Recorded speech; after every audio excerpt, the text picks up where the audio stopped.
Hello everyone. So almost ২০ দিন হয়ে গেল যে আমাদের কোথাও যাওয়া হচ্ছে না। তো আমরা আজকে বিকালে ভাবলাম যে কাছাকাছি কোথাও থেকে ঘুরে আসি। তখন গুগল ম্যাপে আমরা এই জায়গাটা দেখলাম। এটার নাম হচ্ছে এই পার্কটির নাম হচ্ছে পিয়ার স্টেট পার্ক। এটা আমাদের বাসা থেকে মাত্র 7 মিনিটস ডিসট্যান্সে অ্যান্ড পার্কটি খুবই সুন্দর। এটা কি সো বাবা? কেউ যদি ক্যালগারিতে শর্ট ডিসট্যান্সে ডার্টি ফর্ম? কোথাও ঘুরতে যেতে চায় তাহলে এই পার্কটা যেতেই পারে।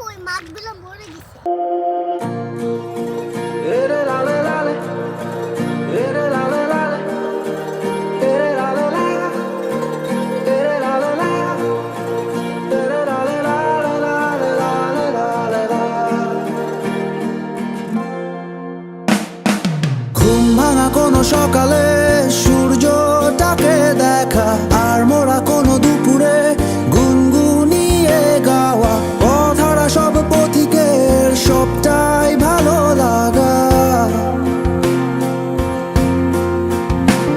আর জানালার ওই কাছটায় থমকে থাকা বৃষ্টি, অলিখিত সব